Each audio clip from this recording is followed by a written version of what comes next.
now let me first finish my Google Maps story here. So remember, we had created GPX file with now you'll recognize these things, right? Points and lines which are nothing more than a collection of points. And everyone has an exact latitude, longitude here. So latitude, longitudes can be given in two ways. It can be given in 10 different ways, depending on the unit system. But typical two ways are with the degrees, minutes, seconds, or they can have in decimal format here. They can say 13.46867 degrees. So then you'll actually have to convert it to minutes. You'll have to cut the 13, you'll have to multiply it with 60 to get the minutes. Cut the decimal, and cut the decimal again, multiply the fraction with 60 to get the number of minutes. So that's how we get the exact positions.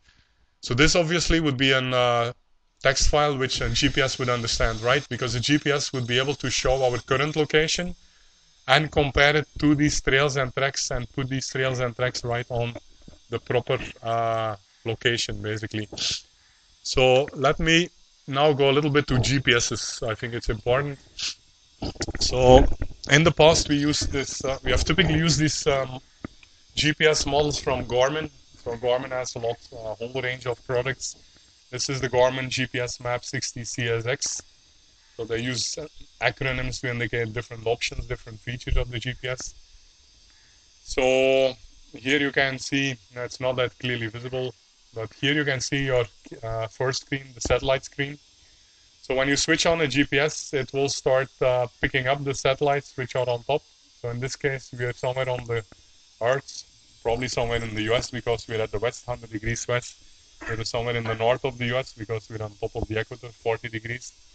So somewhere in the north of the US, somebody has switched on this receiver. And out of the 30 satellites circling the globe, it has found around, I guess, 9 to 10 satellites here, showing it, which one is on top, which one is towards the horizon here, towards the south, towards the west, towards the east. So you can see where you're not going to see the satellite visually, they're too small. But for every satellite, for every color here, you can see the strength, the signal strength. Okay? So for example, the yellow satellite here, number 27, towards the horizon on the west, I got a weak signal here because it's pretty close to the horizon. Plus there might be a building in between me and the satellite, for example. I don't know, it might be a tree. I got a very strong signal for this one, the purple one, because this one is more on top of me and I might have a clear view to it. Might be a clear sky on top of me. So this basically is how in the first 2 minutes after you switch on a GPS, it will start picking up, locking one at a time to each satellite, and it will, once it has locked, start receiving data, know its exact distance to that satellite, and then once it knows at least the distance to 3 satellites, it will start pinning into the location. You will see that the accuracy, which is shown here it's in feet. 15 feet is roughly 3 meters. That as you made the number of locks starts getting more and more, that the precision will increase up till 3 meters, typically on a civilian receiver. And then it shows your latitude and longitude here again till here it's in a different format again, degrees and minutes and fractions of minutes. So it's not showing the seconds, but that's just an option in the menu. So once you got the lock, you can go to the mapping screen, the map screen. First thing that people notice in India when they buy a GPS, typically you get it in the US or in Singapore as it's cheaper there. In here you have to pay like, I guess, 30% import tax, so it's a little bit expensive here. Because even in the US you will pay easily 88,000 rupees for like a low-end receiver with a black and white screen to good models, or like 12,000 to 14,000 for good models with more memory, more CPU, in which you can download maps. So if you put it in India, it will easily become 20k then, which is a little heavy, unless you're really passionate about trekking. So, but typically, many people who buy a GPS, get it to India or even buy it in India, the first thing they will notice is that it's totally blank. Because in India, you don't have maps available for GPS. If you go trekking in the US here you can see some location in the US again. Look at this west and north. Right, so somewhere in North America you will have nice, beautiful maps of the entire North America, of Europe, even of places like in Australia, you will have nice maps because a lot of people go trekking there. And you don't have virgin jungle, so the whole thing is kind of mapped clearly, and you will have scalable maps in the GPS. So you switch it on. After 2 minutes, you will see this black triangle here, which shows your current location. The triangle is a key point in a GPS because it will first of all show the exact location. In India, it will show a blank screen, so it's basically useless. You don't know where you are. You're in the middle of nowhere. That's what it says. So that's why I will teach you how to kind of start creating maps and creating reference points, which you can download in your GPS.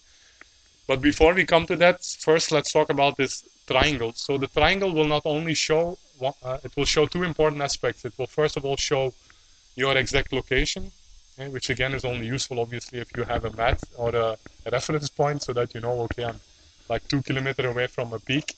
Otherwise, again, it's useless to see your position on a blank screen. Secondly, it's a triangle. It's not a circle, it's a triangle. So the point of the triangle is typically showing your direction of movement, which is very interesting because it will actually show you to which points on the map or reference points you have downloaded you are moving to. So you don't really need a compass. You can actually see on the top, typically you will have a north indicator. You will see if the north points to the left and you're walking up straight up, you're actually walking towards the east.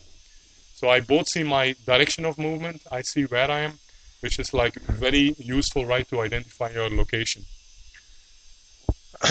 So I'll teach you a little bit how to kind of put maps or reference points, because in many GPSs you cannot download maps. Low-end, cheaper GPSs up till recently did not have enough memory or CPU actually to start dumping any type of map you want. Only the more recent models like the GPS Map 62, which a couple of our people have, you can start downloading like Google terrain maps and those type of maps. So as you walk, obviously this is very interesting now, right? Because now you see exactly where you are. You see, you can see a scale here, just like on Google Maps. You will see, depending, you can zoom in, zoom out. So at any zoom level, you see, okay, this line is around 500 feet, which is around 150 meters. So if I see my position, current position to say this peak, which is 147 meter altitude, this is around 250 meter, right? From here to here. If you extrapolate, this line is around 250 meters. And if you then see the north, say where the north will be indicated on your GPS, the north can be on top. Typically, instead of putting the north on top, people will put the movement of direction on top, which is much more useful. So you can see that you are around 250 meters to the south of a certain peak or any other reference point. So this is exactly how we navigate, understanding our current position with respect to reference points which are surrounding us, peaks, valleys, saddles. As you walk through this terrain, you will see that the GPS starts, as I mentioned earlier, it starts tracking. So every time-wise or distance-wise, it will start putting markers so that between your end and your beginning of your trek, you will have a nice trail, which again can be exported as a GPX file. So in this scale, in this particular example, you can see that somebody has walked nicely, smartly along the topo lines. This lazy bugger has basically been walking horizontally instead of climbing up or climbing down. He has nicely stepped along the topo lines to not having to climb too much. Right, remember the contour lines. We're following the contour lines, so we walk horizontally. Okay, so again, I will show you a couple of GPX files which I've taken from GPS units. You'll see that in those GPX files we have a little bit more information than just the latitude and longitude. So for example, Mission EX3 here. Let me open this thing. Yeah, this is a nice one. So for every waypoint here, for every marker, so this is a marker which I've used during the trek. Every marker typically has a name. Yeah, here is a bit of a stupid name. Like, so here, for example, Bakarapeta. Bakarapeta might be the name of some village, I guess, nearby village. Bakarapeta EX3. Yeah, this must be somewhere near in Andhra, near Venkateswara. So Bakarapeta is a town. It's exactly located at this latitude and longitude. And as I put the marker there in the GPS, here it's missing actually. But for example, let me take another example, campsite 2. Campsite 2, which I marked on the map, is located at this latitude, longitudes. And GPS will also give you some other important factor. It will show you the elevation or the altitude. So GPS also receives additional data from the satellite, including the altitude. So at any moment, not always very precisely, but I mean decent for trekking purposes. So it shows you that the campsite on day 2 was located at altitude 376 meters. It will also show you another very important point, which is time. Receivers are picking up like exact time from the satellite, so you will know exactly when you reach this point, in addition to the exact location and altitude. So it actually keeps 4 points on every point you mark. Oh, the cops are there again. The cops came to my office yesterday, they're here again. I think too many vehicles in the road probably. Or we didn't get a permission maybe for this session. Yeah. Maybe you're scared about this India against corruption meeting that's going on. Okay, so the same for the trails. If I go a little bit further, as I did, EX3 was like a 7-day trek. Here you can see trails. Same thing there. The trails are made up here of different points.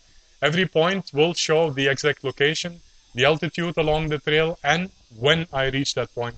So this is perfect, right? I know exactly where I was and when I was there. So I can actually redo the entire trek, even following the same schedule and time. So this is quite cool. So you have to keep marking, right? Whenever you reach this trail is automatic. You can configure it that it goes automatically. In addition to the trails, these are just like things without the name, so just points. In addition to the trail that I walk, I can identify interesting points like roads that I found, like waterfalls I discovered, campsite I stay, places where I saw lots drinking water in the stream.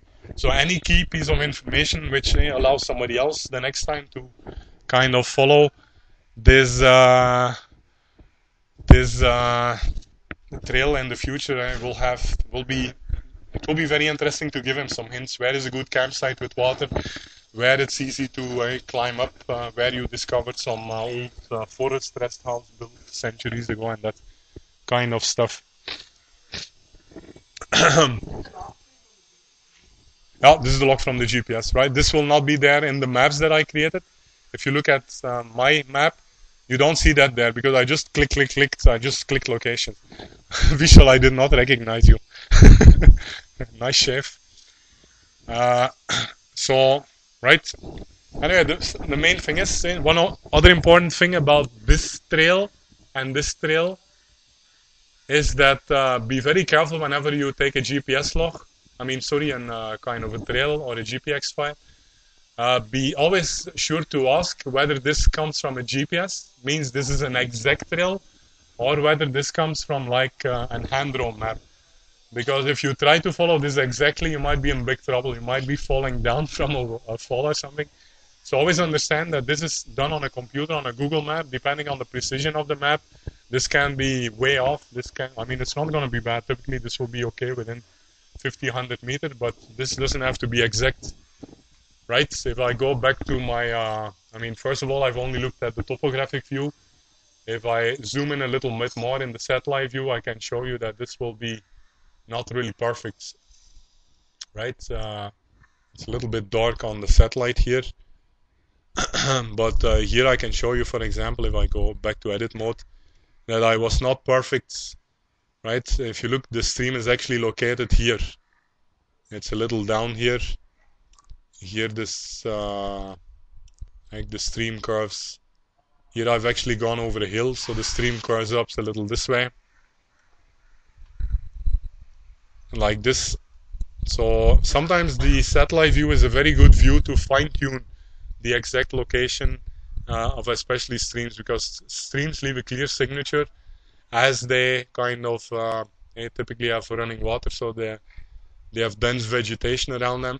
So like this, you can actually fine-tune the trail a little bit more and go to a scale of say 100 or 50 before you kind of blindly start using this trail. So here again, remember what we told in the beginning. You can see other interesting things popping up in addition to the stream. You can see walkable trails popping up. This is again very essential because, I mean, to reach from here to there, there might be maybe too much water in the stream. So this following this trail will be very fast. If you're not aware of this trail, if you're stuck somewhere in the bush here, it might take you easily an hour to get through thorny bushes 50 meters far to actually come to the stream or discover this trail. I've known it many times in the past. It's always good to have a couple of landmarks around the stream where you can sometimes escape to in case it becomes impossible to follow the stream, or in case the vegetation becomes too thick or too thorny to go through. So if you pick up anything artificial, any human-made, just put a marker there, trail, jeep trail. It's always a nice backup, even in case of an emergency. It's good to have a walkable trail that quickly allows you to exit the hill range. Okay, so now let's do a couple of things with these GPX files, right? So I'm gonna start playing around with these things. Before I do this, I can probably cover a couple of more different map types. I think that makes sense.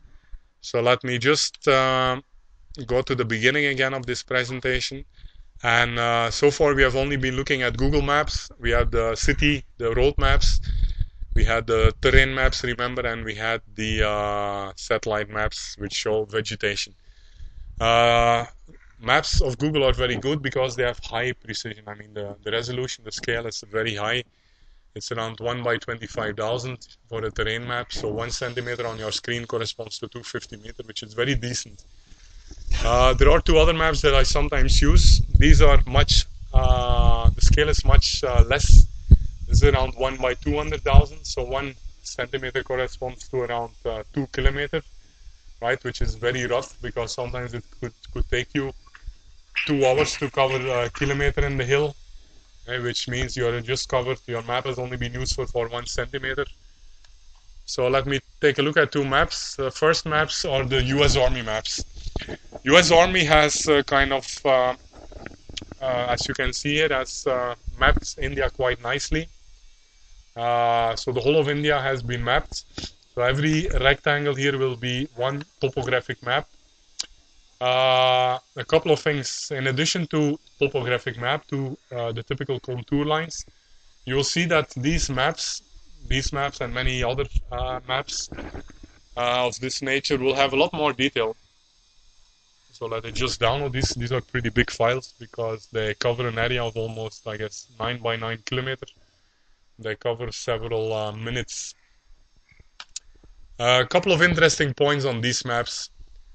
First of all, the map is georeferenced. When I say georeferenced, I mean they have kind of clearly indicated the grid, the latitude and longitude grid. So I know, roughly, approximately this point here, starting from 77 degrees east, 30 minutes.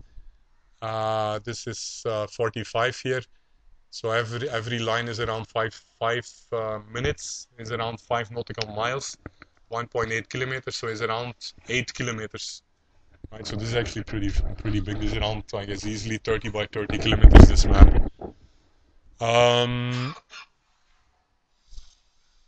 So I have to scroll here. So let me go to some mountain areas. Again, you can see that we see those typical topo lines coming back. You see green areas for reserved forests. In addition to the terrain maps of Google, this contains a lot of more detail. It contains the streams. You can see these blue lines here. These are streams which are running through the valleys. You can see dotted lines which are like side branches of streams. You can see villages. You can see these kind of lines, thicker lines, which will correspond to, to trails. You will have tar roads. You will have jeep trails, sand roads, car tracks. You will have even uphill walkable trails will be shown. All these dots here are basically corresponding to small villages. The bigger the dot, the bigger the population in that village. Right, so you see temples on top of hills in the middle of nowhere. So you see a lot of detail here which you don't have in terrain maps, which you don't have in standard Google Maps, but which are definitely covering a lot of useful terrain information in the remote areas. How old are these maps? Exactly, this is one of the best questions to ask. How old is this map? So first of all, it's 1 by 250,000. So 1 centimeter is 2.5 kilometers, or pretty big. More useful for a road trip or a biking trip than a trekking trip, I would say. If you look at the map here, this map is actually made based on various sources. They have used inputs from UK maps, from the Survey of India maps. So, and you can see that some of these sources are pretty old, right? Some of these sources are like World War II dated, so like 70 years ago. The maps come from different scales, by the way. So you always have to be indeed a little bit careful. I mean, you don't have to worry that this hill will not be there anymore, because hills don't change, rivers don't change, but obviously roads can change. Many of the trails or even temples that you see here over one distance, I mean, if it's there on the map, it means that it's minimum 70 years old, right? It could even be more than a century old. So always be careful. Don't be surprised that some of these jeep trails are like totally overgrown by the jungle, that they are not motorable anymore, as we have seen in many places during the treks. So just be aware of the date. So that's one of the benefits of Google Maps. Google Maps will only have the contour lines, will not have the streams. Then again, the streams we can draw ourselves. Google Maps have three benefits, I would say. They are recently dated, which is again okay, I mean, in terms of the terrain features. But they are very accurate. They are generated through satellite sensing technology. These maps are hand-drawn. And most important factor is they are much higher scale. They are 10 times more detailed at 1 by 25,000 compared to this map, which is 1 by 250,000 scale. So much more useful for trekkers, I would say. So I would rather focus on Google Terrain Maps. Of course, you're always free to kind of, if you're interested to discover some old British fort or some local temple or some fort from the old ages, you can always find these places on these maps, and you can try to identify the exact latitude, longitude. You can put that as a marker and then download it in your GPS, so you know how to reach that particular location. Okay, so this is the US Army, not only the Americans, but also your Russians have been looking at India with great interest, it seems. So on this Soviet website, again, free for everyone to download, they have broken down India in various patches, and you can download these places. I've actually downloaded a couple of these maps. So this is in the GIF format. Nice thing about the Soviet maps is that they are in GIF format, so they are a little bit more clear than JPEG of the Americans. Plus the fact that the scale is slightly better. The scale is 1 by 200,000. So it's a little bit detailed scale. And one drawback is indeed that it's Russian. But I mean, this is not, I mean, like Chinese. These characters, you can actually kind of have a one-on-one mapping. Many of Russian characters are fairly close to like the English alphabet. There are a couple of weird characters there which you can translate to certain tones, so that it becomes easy to kind of easily find out what are the English names. And again, as a trekker, of course you want to reach the base of the hill, so you need to know the name of the villages to reach there. But once you're in the mountain, you don't care about the names anymore. You just care about the streams. And you can actually see the Russians have done the work for you here. They have indicated the streams, so you don't have to do it anymore. But you can see it's the same stuff. Wherever you have those contour lines which are bended, they have identified streams. You can see the peaks with triangles. 498. I think here it's probably meters. The Americans use feet, so you know the altitude of these places. Here you can see a nice peak. From the peak, you can nicely see all these streams originating from nearby the peak, and then going down, trickling down to the valley. Again, lots of more detail on these maps, which will be there on the scale on the legend somewhere, which I've cut here. I think there is a legend and a date for every map that you download. Okay, so these are nice maps, have benefits, drawbacks. Another useful source of maps, not available in soft copy, but available in hard copy, in big A1 sized sheets from the local source is the Survey of India. So the survey, the government department that is responsible for mapping, those guys have also mapped the entire India with same topographic map. So the key here is contour lines. In addition to contour lines, they have also indicated like density of vegetation. They are telling you where it's a dense jungle, where it's more like the white stuff is more like open areas. Green is again, I guess, reserved forest. They have even indicated some rocky patches. They have clearly indicated all the streams flowing down from the hill. Dotted lines are like old walkable trails used by the villagers, used by smugglers, used by villagers making arak, used by villagers smuggling sandalwood from the jungle. We can see everywhere. So you can also see old jeep trails. Some of the jeep trails will be there, some not. And again, very useful in these maps is again that you will see all the villages nearby, right? So this is a very interesting reference point if you need to reach nearby the stream, where say the stream exits the hills. You can ask for certain villages, which will be here, which will not be shown on Google Maps. Google Maps does not have those smaller villages on their maps. So a lot of interesting detail you can also extract from these maps. Only problem with our Survey of India maps, same with the Russian and the US Army maps, is that although you have a grid drawn on top of this with minutes and degrees, so you have the latitude and longitude, it is not very precise, right? Because if you're somewhere here, if you want to know the exact latitude and longitude of where this side stream intersects with this main stream, you can only do a rough estimate. You have to start converting centimeters to latitude, longitudes. So that's a very painful job, basically. Whenever you have paper maps and soft maps, they are most of the time they're useless to take along with you on a trek because you cannot know exactly where you are on the map. So that's exactly where we start on a next very important topic, which is georeferencing.